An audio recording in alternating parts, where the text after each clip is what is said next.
آپ سے پوچھنا چاہوں گی کہ داڑھی جو ہے وہ تو سکھ بھی رکھتے ہیں اور یہودی بھی رکھتے ہیں، تو اس سلسلے میں آپ کیا کہیں گے؟ فرض کریں کہ وہ اگر مسلمانوں کی کسی ریاست میں آئے ہوئے ہیں اور ہمارے پاس یہ لاء جاری ہے کہ بھئی جس کی داڑھی نہیں ہوگی اس کو ہم بند کر دیں اٹھا کے، اس کو سزا دی جائے، تو وہ تو اس چیز کا فائدہ بھی اٹھا سکتے ہیں؟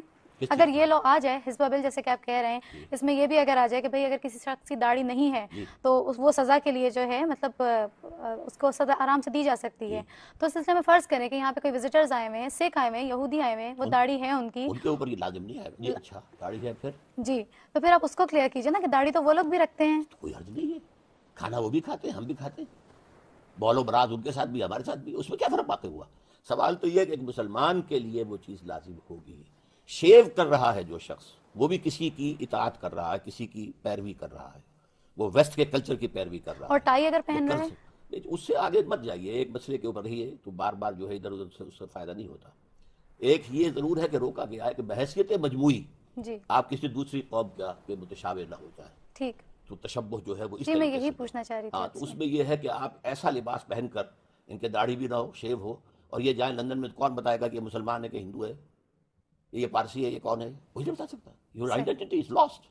تو اس مسلمان اپنی آئیڈینٹی کو برقرار رکھے گا، اور داڑھی مونچھ جو ہے سکھ رکھتا ہے، مونچھے بھی ہے، داڑھی بھی ہے، جھڑوس بنا ہوا ہوتا ہے، اور مسلمان کی داڑھی ہوتی ہے، اور یہ جو ہے لومیں کتری ہوئی ہوتی ہے، زمین و آسمان کا فرق ہو جاتا ہے۔ جو لوگ فرینچ داڑھی رکھتے ہیں ان کے بارے میں آپ کیا کہیں گے؟ وہ پھر علیحدہ بات ہے اچھا کہ اس میں ایک فقہا سوال کے اور پیدا نزدیک اس کی مقدار کتنی ہے کم سے کم، لیکن داڑھی فی نفس ہی اپنی شرن جگہ پر شریعت کا ایک حکم ہے، سنت رسول ہے، واجب ہے، مسلمان کے تشخص کے لیے ایک علامت ہے۔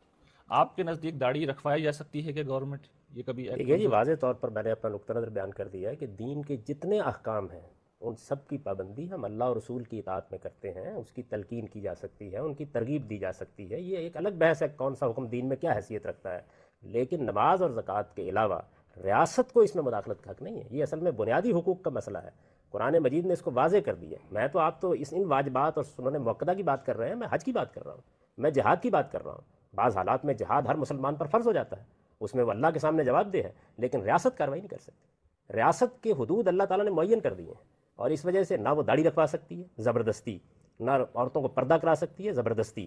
یہ چیزیں اگر ریاست کا نقطہ نظر یہ ہے کہ اس کی لوگوں کو تلقین کرنی چاہیے، تو اس کے پاس جمعہ کا ممبر موجود ہے، وہ تلقین کرے، اس کے دلائل دے، لوگوں کو اس کا قائل کرے، اس کا حق ہے۔ میں اس کو مانتا ہوں کہ اس کو قانون سازی کا حق ہے، لیکن قانون سازی کے حدود تو میں نے پہلے بتا دیا اچھا، کہ یہ اللہ اور مسئلہ رسول کے حدود کا احکام ہے۔ ہے۔ تو میرے نزدیک اللہ اور رسول نے یہ پابندی لگا دی ہے کہ اس دائرے کے بعد فخلوا سبیلہم، ان کا راستہ چھوڑ دیں۔ یہ جب ان لوگوں کے لیے جن کے لیے موت کی سزا سے اللہ نے یہ رعایت رکھی ہے، تو آپ مجھے بتائیے باقیوں پر آپ کس طرح اس کو لاگو کر سکتے ہیں؟ ٹھیک ہے، جو ڈاکٹر صاحب نے پچھلے پروگرام میں اٹھایا تھا وہ مسلمانوں کی اور غیر مسلموں کی قومیت کے حوالے سے جب گفتگو ڈاکٹر صاحب کر رہے تھے، تو آپ سے میں وہ سوال بھی کروں گا۔ اس میں ایک سوال یہ تھا کہ اسلامی ریاست ہمیشہ اپنے آپ کو پھیلائے گی، بڑھائے گی، تو اس کی کیا تفصیل ہے، اس کی نوعیت کیا ہوگی؟ اس کی نوعیت جو دور صحابہ میں حضور کے زمانے میں تھی، وہ تھی طاقت کے ذریعے سے، ٹھیک، کہ حکم دے دیا گیا جنگ کرو، قاتل الذین من الکفار الذین یلونکم من الکفار، جو تمہارے قریب قریب کفار ملتے ہیں ان کے ساتھ قتال کرو، جنگ کرو۔ رسول اللہ صلی اللہ علیہ وسلم کو معاذ اللہ گرفتار کرنے انہوں نے وہ بھیج آ دیا گئے تھا۔ تھے لیکن ہوا تو نہیں نا۔ لیکن یہ جو روم کے ایک شخص نے جو ہے قتل کیا ہے سفیر کو، تو اس کے خلاف فوج کشی جو ہے حضور نے کی ہے۔ تو ایران کا جو ہے سپہ سالار پوچھتا بھی تھا کہ بھائی کاہے کے لیے آئے تم؟ پہلے بھی آتے تھے، ٹرائبل ریڈز کرتے تھے، روٹ مار کرتے چلے جاتے، اب تم جان نہیں چھوڑ رہے ہو؟ تو انہیں جواب دیا گیا انا قد ارسلنا، پہلے ہم خود آتے تھے، اب ہمیں بھیجا گیا ہے، لنخرج الناس من ظلمات الجہالۃ الی النور ومن جوہر الملوک الی عدل الاسلام، کہ ہم تو یہ اس لیے بھیجے گئے ہیں کہ لوگوں کو جہالت سے نکال کر نور ایمان میں لائیں، اور لوگوں کو بادشاہوں کے ظلم کے ستم کے شکنجے سے نجات دے کر عدل اسلام سے روشناس کریں۔ ٹھیک، تو یہ جو تھی بائی فورس، خلافت راشدہ۔ اس میں کیا تھا کہ بائی فورس کسی کو مسلمان بننے کا نہیں کہا جائے گا۔ اچھا، کوئی مجوسی رہنا چاہتا ہے، یہ اسی میں اصل میں وہ آیت میں کوٹ کرنا چاہتا تھا جی جی فرمائیے۔ کہ قاتل الذین لا یؤمنون باللہ ولا بالیوم الآخر ولا یحرمون ما حرم اللہ ورسولہ ولا یدینون دین الحق من الذین اوتوا الکتاب حتی یؤتوا الجزیۃ عن ید وهم صاغرون۔ سورہ توبہ کی آیت۔ سورہ توبہ کی آیت کہ ان سے ساتھ جنگ رہے گی اہل کتاب کے ساتھ، ٹھیک، جب تک کہ وہ چھوٹے ہو کر جھک کر اپنے ہاتھ سے جزیہ پیش یہ تو ایک اصولی بات ہے۔ اب آج کے دور میں ہم نہیں، اب آج کے دور سے پہلے اسی کی بات سمجھ لیجئے کہ اس وقت تو یہ کہ طاقت کے ذریعے سے اسلام کو پھیلایا گیا، لیکن انفرادی سطح پر نہیں، اجتماعی طور پر، گورنمنٹ کہ کے نظام اسلام کا ہوگا، اس کے نیچے تم رہو، ہندو رہو، مجوسی رہو، عیسائی رہو، وہ تمہارا پرسنل لا رہے گا۔ ٹھیک ہے، آج کے دور میں ہمارے پاس سب سے بڑا ذریعہ جو ہے کہ ہم اپنی ایک مثال پیش کر کے دنیا کے سامنے ٹیلی ویژن کے ذریعے سے، تمام ذرائع ابلاغ کے ذریعے سے ہم دکھا سکتے ہیں کہ سوشل جسٹس جو ہے وہ تو یہاں ہے، آؤ دیکھو، come and see with your own eyes کہ جو ایک نظم اجتماعی ہے جس کو قرآن مجید کہتا ہے، جاوید صاحب نے اس کا حوالہ نہیں دیا اس آیت کا، اہم ترین ہے بات یہ بار بار کہہ رہے ہیں عدل انصافی کی،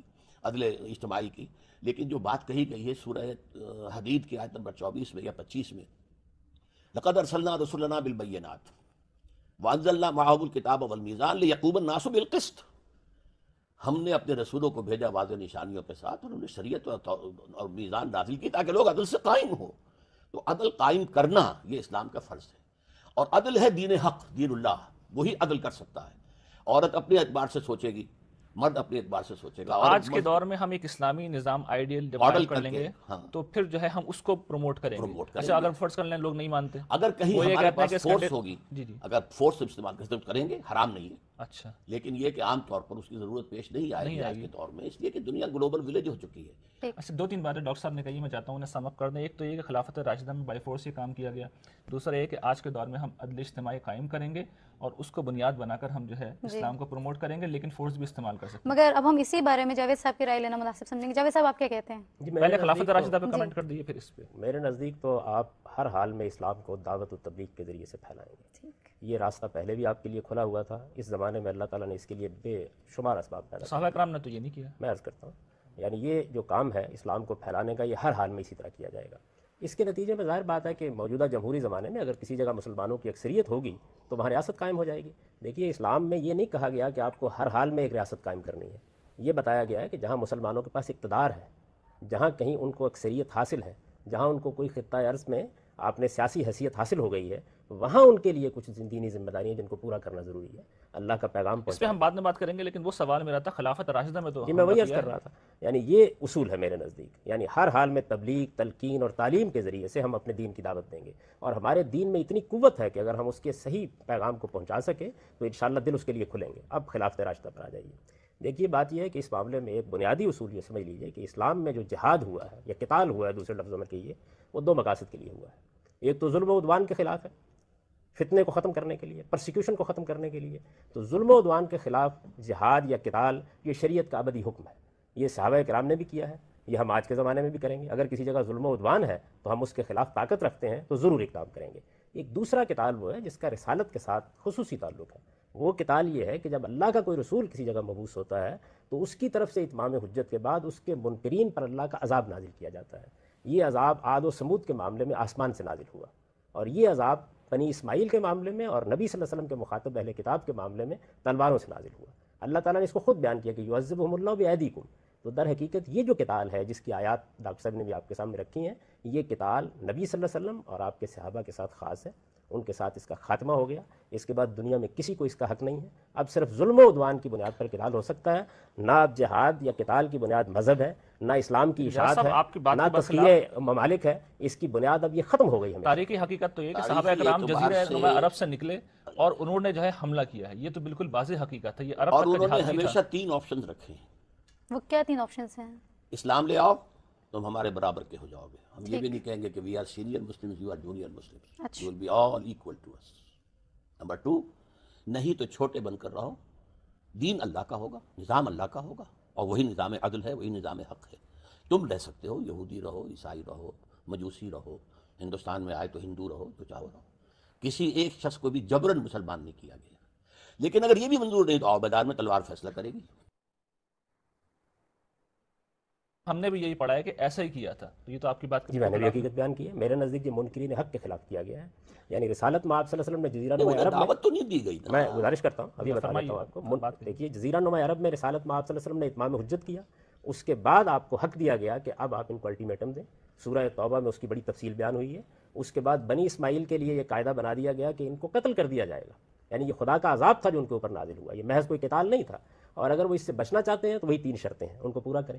اہل کتاب کے بارے میں یہ کہا گیا کہ ان کو بھی یہی سزا دی جائے گی، لیکن اس سزا کے لیے ان کے ساتھ یہ رعایت ہے، چونکہ یہ توحید کے اصل علمبردار ہیں، اگرچہ توحید کی خلاف ورزی کر رہے ہیں، لیکن اتنی رعایت ان کو حاصل رہے گی کہ یہ اگر جزیہ دے کر اور محکوم ہو کر رہنا پسند کرتے ہیں تو ان کے لیے زندگی ہے، ورنہ ان کے لیے بھی موت کی سزا ہے۔ ٹھیک۔ یعنی اگر یہ اس کو قبول نہیں کریں گے تو لڑیں گے ہم ان کے ساتھ۔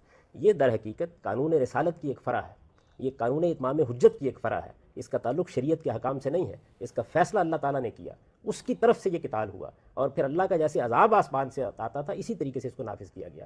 رسول اللہ صلی اللہ علیہ وسلم نے یہی اتمام حجت 8 حکومتوں کو خط لکھ کر کیا ہے، جو آپ ان خطوط کو پڑھیے، جی۔ اس میں حضور نے فرمایا اسلم تسلم، یعنی آپ کو لازماً اسلام قبول کرنا ہے اور ہمارے سامنے صرف گندہ ہونا ہے، اسی صورت میں زندگی ہے۔ یہ اتمام حجت جو ہے یہ در حقیقت کس طریقے سے ہوا؟ جب جزیرہ نما عرب میں اللہ تعالیٰ نے اپنی دینونت ظاہر کر دی، خدا کی جزا و سزا کا قانون نمایاں ہو گیا، رسالت مآب صلی اللہ علیہ وسلم کی طرف سے جو دعوت دی گئی تھی ایک انسان نے دی، اور اس کا نتیجہ خدائی تائید سے یہ نکلا کہ ایک عظیم سلطنت قائم ہو گئی اور اللہ تعالیٰ کی طرف سے وہ عذاب نازل کر دیا گیا، تو خود یہ واقعہ ایک بہت بڑی دلیل بن گیا۔ اب کسی تفصیلی اتمام حجت کی ضرورت نہیں تھی، آپ نے خط لکھے اور صحابہ کرام نے صرف انہی ممالک کے خلاف کارروائی کی جن کو خطوط لکھے گئے تھے، اس سے ایک قدم آگے نہیں بڑھے، بلکہ یہ تو ظاہر ہے کہ کوئی اکیڈمک بحث کا موقع نہیں ہے، میں نے اس پر بہت کام کیا اور تفصیل سے سب دلائل جمع کر دیے ہیں۔ سیدنا عمر نے اس سے آگے اگر ایک قدم بڑھایا گیا تو باقاعدہ روک دیا لوگوں کو، تو یہ ایک حد ہے جس حد کے بعد کسی کو اس کا حق حاصل نہیں رہا۔ اس سے ہماری فقہ میں بہت سے مسائل میں غلط فہمی پیدا ہوئی ہے۔ دیکھیے ارتداد کا مسئلہ اسی سے پیدا ہوا، جزیے کا مسئلہ اسی سے پیدا ہوا، اور بہت سے مسائل اسی سے پیدا ہوئے ہیں۔ تو میرے نزدیک اس میں ہم اختلاف کر سکتے ہیں، ایک منکرین حق کے خلاف اتمام حجت کے بعد قتال ہے، وہ صحابہ کرام کے بعد ختم ہو گیا ہمیشہ کے لیے۔ اس بحث کو تو چھوڑی جاوید صاحب، اہم بات یہ ہے کہ آج کے دور اس میں ایک اہم نقطہ ہے، جی، یہ ایک خط لکھنے سے اتمام حجت ہو گیا؟ نہیں، جس طرح آپ کہہ رہے ہیں نا کہ 13 برس تک بلکہ 23 برس تک جو ہے عرب میں آپ دعوت دیتے رہے، آپ نے ماریں کھائیں، آپ کے اوپر پتھراؤ ہوئے، آپ نے جو ہے ایک جماعت تیار کر کے لوگوں کو دکھائی کہ یہ موجود ہیں، دیکھو یہ میرا شاہکار ہیں، اس سے اتمام حجت تو اس سے ہوتا ہے۔ ایک خط لکھنے سے کیا ہوا؟ تو مطلب آپ غامدی صاحب کی بات سے ایگری نہیں کر رہے ہو گئی نا؟ نہیں، کیوں؟ وہ تو طاقت کے ساتھ کیا گیا کہ مسلمان کے اندر اگر جان ہے تو وہ غیر اسلامی نظام دنیا میں قائم نہیں رہنے دے گا، اگر نہیں ہے جان، طاقت نہیں ہے۔ ہاں، کسی شخص کو بھی انفرادی طور پر مجبور نہیں کیا جائے گا کہ وہ مسلمان ہو۔ یہی جو اہل کتاب کا قانون ہے، یہ پوری دنیا کے اوپر یہ قانون پھر لاگو ہوا ہے ہندو، اور یہ بھی بات بالکل غلط ہے تاریخ کے اعتبار سے، اس لیے کہ حضور خلافت راشدہ کے اندر سندھ تک بھی لوگ آئے ہیں، خراسان، ماوراء النہر، وہاں سب گئے ہیں، وہاں کوئی خط نہیں گیا تھا حضور کا، صرف ایران تک خط گیا ہے۔ اب وہ تو یہ کہ خط کے تو کچھ معنی نہیں ہوتے، ایک خط آپ ہے۔ جو اجازت دیجیے کہ میں اس کے بارے میں عرض کروں۔ میں نے یہ بتایا ہے کہ اتمام حجت رسالت پاک صلی اللہ علیہ وسلم نے جب اپنی قوم پر کیا ہے تو اس کو تو ان مراحل سے گزرنا تھا، اس کے بعد وہ واقعہ ہو گیا جس کا سورہ برات میں ذکر ہے، ایک شخص نے اللہ تعالیٰ کی دینونت اور جزا و سزا کو قائم کر دیا۔ اس واقعے کو اس وقت کی متمدن دنیا دیکھ رہی تھی، رسالت پاک صلی اللہ علیہ وسلم زیر بحث تھے ان ممالک میں، اس کے بعد آپ نے یہ خطوط لکھے اور انہی تک صحابہ کرام نے کارروائی کی ہے۔ سندھ میں صحابہ کرام نے کوئی کارروائی نہیں کی، اسپین میں صحابہ کرام نے کوئی کارروائی نہیں کی، وہ ایک الگ بحث ہے کہ اس کارروائی کے اسباب کیا ہوئے، انہوں نے بالکل انہی جگہ پر کی۔ اچھا، اب کسی موقع کو ایران کا حصہ تھا، وہ ایران کا حصہ تھا۔ اچھا دیکھیے، میں آپ سے عرض کروں کہ اس معاملے میں منکرین حق کے خلاف اتمام حجت کے بعد جس قانون کا اطلاق کیا گیا ہے، اس قانون کا ہم سے کوئی تعلق نہیں ہے، اور میرے نزدیک یہی غلط فہمیوں کا باعث بنا ہے۔ اس سے وہ نقطہ نظر بنتا ہے جو ڈاکٹر صاحب بیان کر رہے ہیں کہ اس وقت بھی دنیا میں اگر اسلامی حکومت قائم ہو گئی تو وہ ساری دنیا کو یہ الٹیمیٹم دینے کا حق رکھتی ہے اگر اس کے پاس طاقت ہو۔ ایک مثال کے طور پر آپ امریکہ جیسی سپر پاور ہو جاتے ہیں، طاقت ہے آپ کے پاس، تو ڈاکٹر صاحب کا موقف یہ ہے اور بہت سے دوسرے لوگوں کا موقف یہ ہے کہ اس کے بعد ہم ان سے یہ کہیں گے کہ تم اسلام کو ہم نہیں مجبور کرتے تمہیں قبول کرنے کے لیے، لیکن بہرحال حکومت ہماری ہوگی اور ہم حکومت کے ہاتھ میں بالکل صحیح ہے، اور اس وقت یہی کر رہا ہے امریکہ۔ نظام ہمارا ہوگا تو مسلمان رہ سکتے ہیں، لیکن اس کا مطلب ہے اس اصول کو تو جسٹیفائی ہم بھی کر رہے ہیں، یعنی امریکہ سے ہم یہ شکایت نہیں کر اس سکتے، لیے کہ نظام عدل کا سوال ہے، ان کا اپنا تصور ہے نظام عدل کا۔ یعنی اس پہ تو اختلاف ہو سکتا ہے لیکن اس اصول پہ اب آپ کو کوئی اختلاف نہیں ہے کہ اگر ہم امریکہ ہوتے تو ہم یہ کر سکتے تھے، ہم کرتے جو عراق کے ساتھ امریکہ نے کیا وہ یہی صحیح مولانا تھا، سید ابو اللہ صاحب موجودہ اگر ہم اس کی جگہ ہوتے تو یہی موقف اس وقت جو بہت سے لوگ جہاد و قتال کر رہے ہیں ان کا موقف ہے۔ دیکھیے اسامہ بن لادن کی بھی اگر آپ تحریریں جہاد و قتال کو کنفیوز مت کیجیے، اسامہ بن لادن کی بھی اگر آپ تحریریں پڑھی ہیں تو وہ کیا کر رہے ہیں؟ وہ یہ کر رہے ہیں کہ سورہ توبہ کی وہی آیات جو قانون اتمام حجت سے متعلق ہیں وہ انہوں نے لکھی ہیں، بیان کی ہیں، ان کی ویب سائٹس پر دیکھ لیجئے، اور انہی کی بنیاد پر وہ کارروائی کر رہے ہیں۔ تو میرے نزدیک یہ جو سورہ توبہ کی آیت اہل کتاب کے بارے میں ہے، اس کا تعلق بھی قانون رسالت سے ہے، اور جو سورہ توبہ کی آیات ہے جس میں فقتل المشرکین حیث ثقفتموہم کے الفاظ ہیں، یہ بھی در حقیقت قانون اتمام حجت سے متعلق ہیں، یعنی اللہ کے رسولوں کے ساتھ خاص ایک قانون ہے۔ یہ قانون قرآن میں بہت وضاحت سے بیان ہوا ہے، رسالت مآب صلی اللہ علیہ وسلم کے ذریعے سے اللہ کی دینونت کا ظہور ہوا ہے، یہ حضور کی رسالت کا بہت بڑا ثبوت ہے۔ یعنی ایک شخص نے یہ کھڑے ہو کر کہا کہ میں خدا کی دینونت، خدا کی جزا و سزا جو قیامت میں برپا ہونی ہے وہ زمین پر برپا کر کے دکھا دوں گا، اور وہ دکھا دی گئی۔ سورہ توبہ اسی لیے عذاب کی سورہ ہے، اس پر بسم اللہ الرحمن الرحیم نہیں لکھی جاتی، اس میں در حقیقت سارے گروہوں کے اوپر خدا کی جزا و سزا کا نفاذ ہوا ہے، مشرکین پر ہوا ہے، اہل کتاب پر ہوا ہے، منافقین پر ہوا ہے، حتیٰ کہ جو مخلص مسلمان تھے ان کے ساتھ قیامت میں جو معاملہ پیش آنا ہے اس کی بھی ایک نظیر یہاں پیش کی گئی ہے۔ تو یہ مکمل جزا و سزا ہے۔ جب یہ ظاہر ہو گئی، مکہ فتح ہو گیا اور پھر یہ اعلان کر دیا گیا 9 ہجری میں، تو گویا یہ ایک واقعہ ہے جو پھر اتمام حجت کا ذریعہ بنا۔ بڑا سنگین پہلو اب سامنے آ رہا ہے، جس سے میں سمجھتا ہوں کہ بات ہونی چاہیے کہ ہم امریکہ کے، اس کا مطلب ہے ڈاکٹر صاحب اس اصول کو تسلیم کر رہے ہیں کہ اگر اس نے اپنی دانش میں جس نظام کو صحیح سمجھتا ہے قائم کر دیا اور اس کے پاس لاٹھی بھی ہے تو وہ تو ہمیں یعنی فتح بھی کر سکتا ہے۔ ہم کر رہا ہے۔ یعنی نہیں، اس کا مطلب نہیں ڈاکٹر صاحب، ہم تو اس اصول کو غلط نہیں مانتے نا۔ ہم عراق پہ کیوں احتجاج کر رہے ہیں، ہم افغانستان کے اوپر کیوں احتجاج کر رہے ہیں، ہم کیوں ظلم کہہ رہے ہیں اسے؟ اس لیے کہہ رہے ہیں کہ حق ہی حاصل نہیں ہے امریکہ کو کہ وہ ہم پہ حملہ کرے۔ وہ ہم پہ حملہ کر رہا ہے تو اگر اصول کو ہم نے صحیح مان لیا کہ تم نے غلط الزام لگائے، تم نے جھوٹے الزام لگائے، تم نے افغانستان پر حملہ کیا، اس کا اب تک تمہارے پاس کوئی ثبوت نہیں ہے، یا تو وہ یہ کہیں کہ وہ تو یہ کہہ رہے ہیں نا کہ وہ عورتوں کو برقع پہنانے کا وہ اب کہنا شروع ان کو تو الزام لگانے کی ضرورت ہے، ہمیں یہ بھی ضرورت نہیں ہے۔ وہ انہیں تو یعنی ہم تو محض اس بنیاد پر حملہ آور ہو جائیں گے کہ ہمارے پاس ایک حق ہے۔ پہلے ہم ان سے کہیں گے یا ایمان لاؤ تو ہمارے ساتھی، سینئر اور جونیئر بھی نہیں لاتے ہو تو چھوٹے ہو کر رہو، جیسے کہ امریکہ کہہ رہا ہے کہ تم مذہبی اعتبار سے جو چاہو کرو، لیکن نظام جو ہے پولیٹیکل سوشو اکنامک سسٹم وہ ہمارا